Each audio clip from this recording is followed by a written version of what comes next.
Em Marcos capítulo 11, versículo 20. E eles, passando pela manhã, viram que a figueira se tinha secado desde a raiz. E Pedro, lembrando-se, disse-lhe: Mestre, eis que a figueira que tu amaldiçoaste se secou.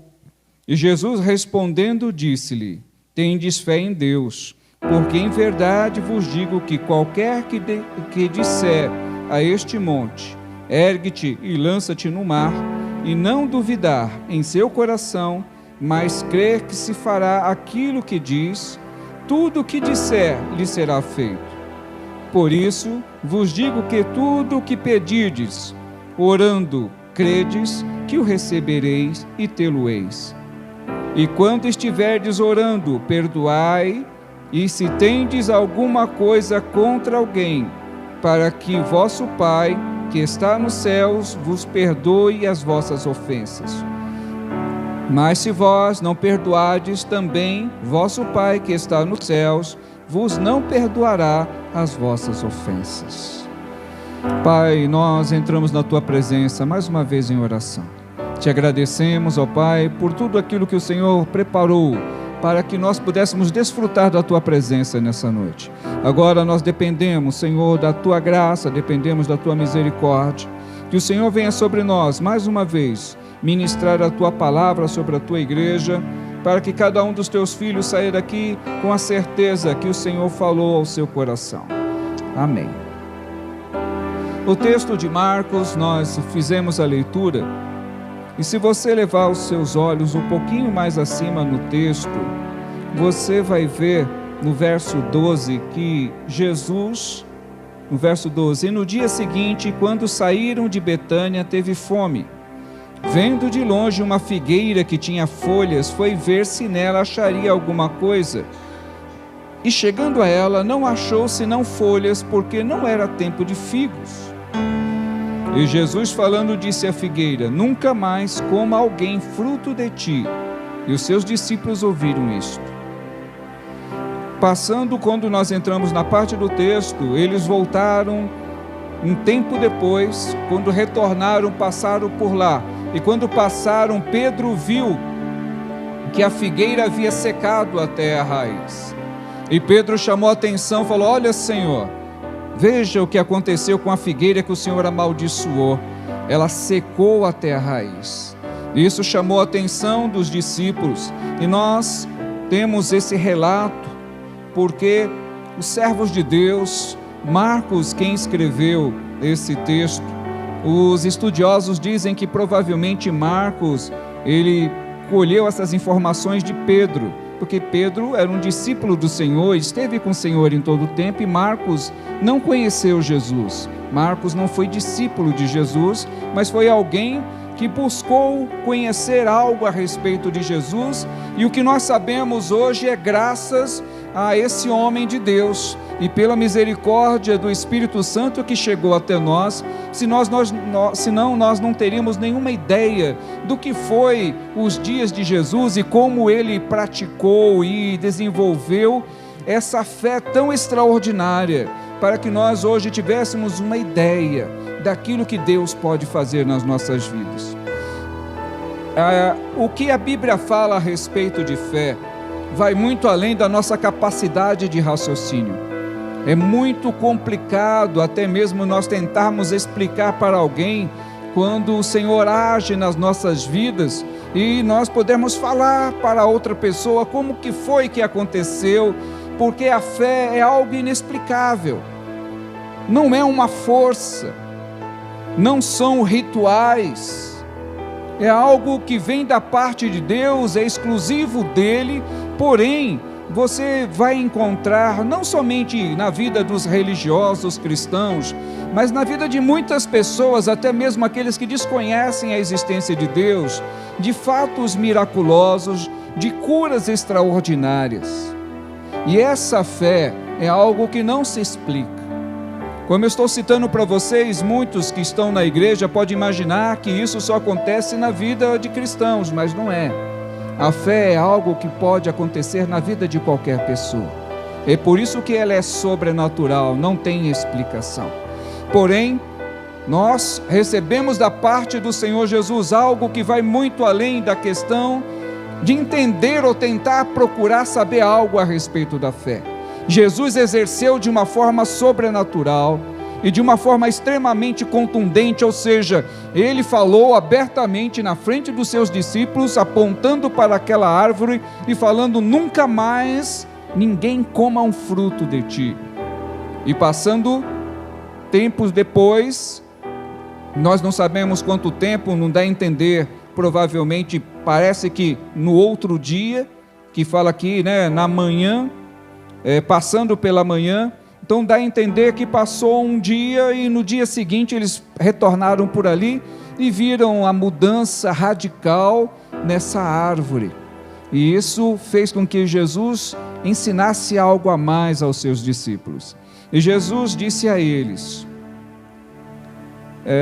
porque em verdade vos digo que qualquer que disser a este monte, ergue-te e lança-te no mar, e não duvidar em seu coração, mas crê que se fará aquilo que diz, tudo o que disser lhe será feito. Interessante essa condição.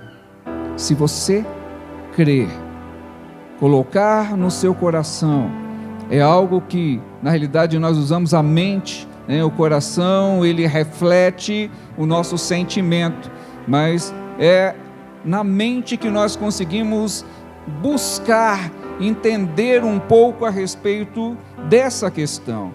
E Jesus colocou, falando no seu coração, se você crer e não duvidar. A dúvida é o elemento que pode minar a ação sobrenatural na sua vida. Pedir algo e duvidar ao mesmo tempo. Entrar no processo de oração e não crer que vai ser ouvido. Isso tudo já vai minar o processo da fé e o processo do milagre acontecer. Eu estou lendo hoje pela manhã, falei a respeito de algo para as irmãs que aqui estavam, e o Nô também estava, então tinha um irmão, do livro chamado Homem do Céu. Não sei se vocês já leram, é um livro de um chinês, o irmão Jung. Esse irmão Jung, ele aceitou Jesus com 17 anos, foi algo extraordinário que aconteceu no período em que ele viveu. Ele nasceu em 58, e no período em que ele viveu já havia acontecido a grande revolução comunista na China, e um dos fatores que o comunismo entrou na China, houve uma revolução. Então os comunistas, eles impediram e de certa forma foram extremamente violentos com todas as religiões que existiam na China.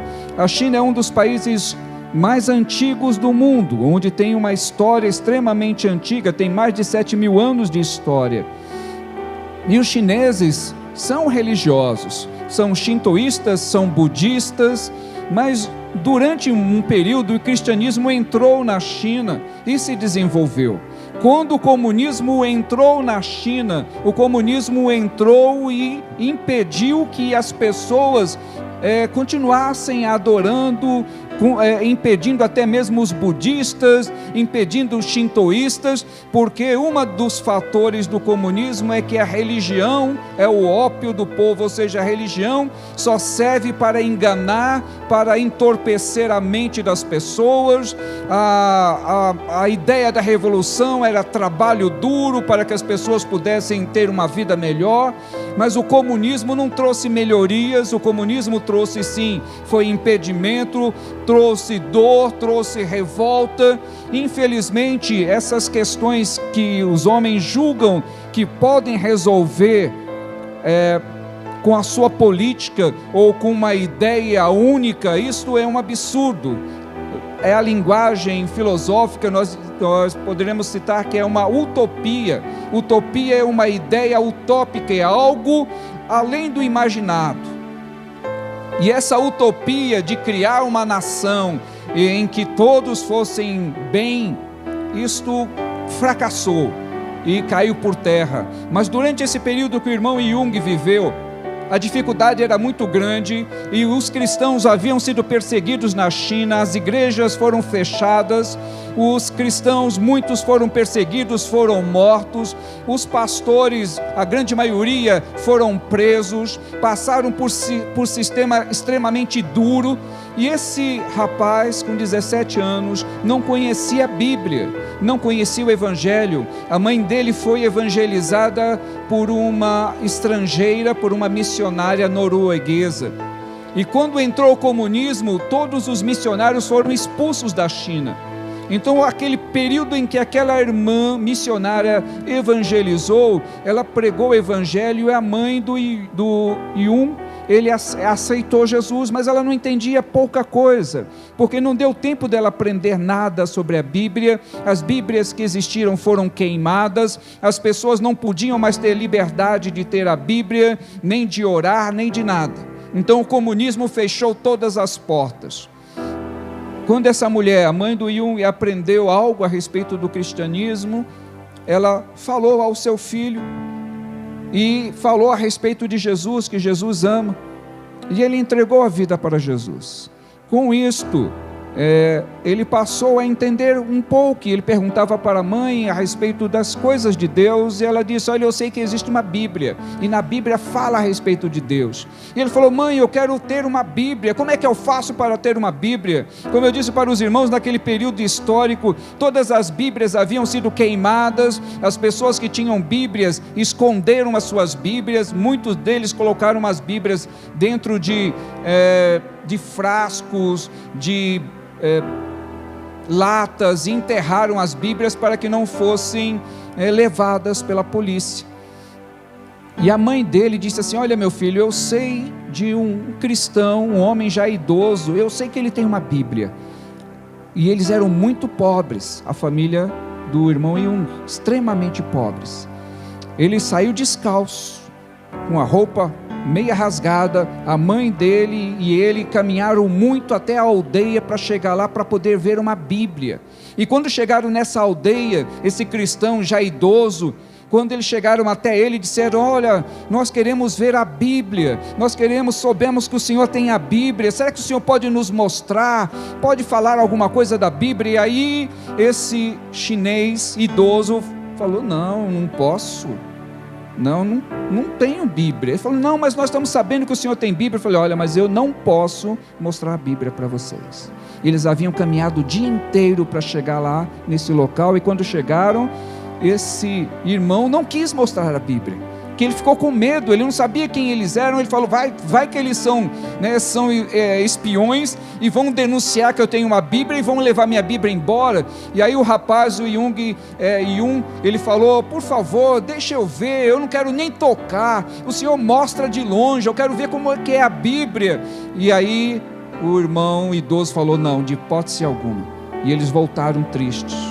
Passou alguns dias, o Yun, novamente, ele saiu de casa bem cedo, nem avisou para a mãe dele, e foi para a aldeia para tentar convencer o irmão idoso a mostrar a Bíblia.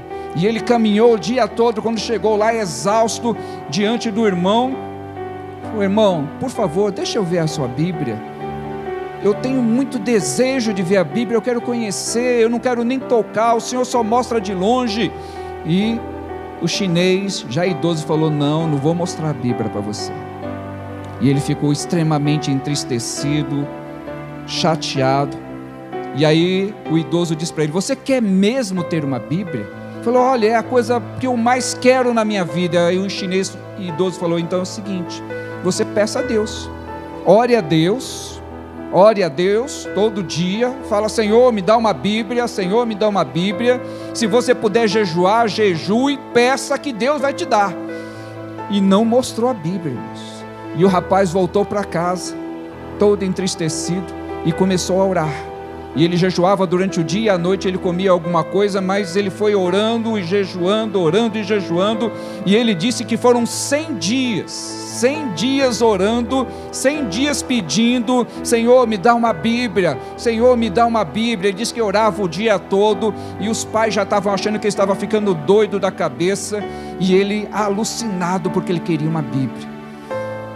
Depois de 100 dias, na noite ele sonhou que ele via 2 homens, um homem idoso e um outro novo, carregando um cesto cheio de pães. E no sonho aqueles homens chegaram na casa dele e ofereceram o pão para ele, e deixaram a cesta de pão. Quando ele acordou, ele achou que aquilo fosse real. Ele foi procurar o pão na casa dele, ficou procurando pela casa toda, e os pais acordaram e falaram: meu filho, o que está acontecendo? Não, deixaram um pão aqui, pai. E eles falaram: coitado do nosso filho, endoidou de vez. E isso era madrugada, antes do dia amanhecer. Bateram na porta, era um homem idoso e um homem jovem. Quando a mãe dele abriu a porta, o homem idoso falou assim: isso daqui é para o seu filho, Deus me mandou trazer para ele. Entregou uma Bíblia para ele. E os homens foram embora antes do dia amanhecer, porque eles ficaram com medo que fossem presos. E quando o irmão Jung abriu e viu que era uma Bíblia, ele pulou, saltou, gritou, rolou no chão. Ele ficou alucinado, porque Deus respondeu a oração.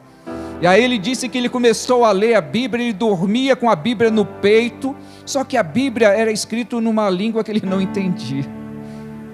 Era um chinês arcaico, ele não entendia muito bem aquele chinês, mas ele foi procurar um dicionário. Ele disse que tinha pouca escolaridade, mas ele deu um jeito e ele começou a decorar a Bíblia. Ele decorou vários livros da Bíblia, cada dia ele decorava uma parte da Bíblia. Ele apaixonado pela Bíblia. A história desse irmão é uma história longa, e eu recomendo a vocês, que vocês puderem entrar depois no YouTube. Eu posso até colocar no grupo para vocês entrarem. Eu pedi o livro está para chegar, mas tem um áudio desse livro, que um pastor chamado Moisés, ele leu, e tem uma outra pessoa que leu, e gravou a leitura. Eu aconselho vocês a ouvirem, é extremamente poderoso. Mas o que eu tenho para vocês, estou compartilhando hoje, é que esse irmão, ele teve a vitória, porque ele orou e não duvidou um minuto sequer. Demorou, mas ele não desistiu, ele continuou pedindo, porque ele tinha convicção de que ele iria receber. E no dia anterior, na noite anterior, Deus mostrou para ele, e chegou na porta dele exatamente como Deus mostrou. Além dele receber a Bíblia, ele começou a ter visões, porque Deus agiu na vida dele. Ele, além de ter a Bíblia, aquele homem devorou a Bíblia, leu e foi decorando, e isso fez uma mudança radical na vida dele. Ele tornou-se um evangelista, mesmo com os pés descalços. As pessoas ficaram sabendo que ele tinha uma Bíblia, e aí queriam também as pessoas ouvir algo, e ele começou a evangelizar, e houve uma mudança radical. Deus quer operar na minha e na tua vida. O operar de Deus vai depender da minha e da tua oração, da nossa persistência nessa oração. Nós estamos aqui, amados irmãos, insistindo e orientando a cada um de vocês a viver o sobrenatural de Deus, a viver as ações extraordinárias do Senhor. É muito bom, irmãos, você e eu podermos viver isso, você entrar na presença de Deus em oração, e passa um tempo, o Senhor responde exatamente como você pediu. O testemunho da nossa irmã Francisca pediu um carro ao Senhor. Ela pediu um carrinho, ela devia ter pedido um carrão. É verdade. Pediu um carrinho, o carro dela é um Corsa. Se tivesse pedido um carrão, estava com uma van aí de 20 lugares. Agora é mudar o pedido: Senhor, me dê um carrão, me dê um carrão. É sério o que eu estou falando para vocês, é sério. Se você pede, Deus te dá. O que nós temos aprendido aqui, orientado vocês? Sejam na sua oração, você faça uma oração com determinação e especifique para Deus o que você quer. Então especifica para o Senhor, e você vai viver esses milagres do Senhor. Eu digo isso porque na minha vida tem sido isso. Eu tenho orado e tenho especificado, e Deus tem agido do jeito que eu tenho pedido. Não porque eu sou melhor do que ninguém, mas porque Ele é bom, porque Ele é misericordioso e maravilhoso. Você quer viver esse sobrenatural de Deus? Você quer vir aqui como a nossa irmã Francisca contar um testemunho? É vitória, irmãos. A irmã Francisca não dirige, não. Ela tem motorista. Pensando que é pouca coisa, não. A vitória é grande. Então Deus pode operar de formas extraordinárias. Eu convido vocês a se colocarem em pé. Vamos orar nesse momento, vamos fazer a oração da fé.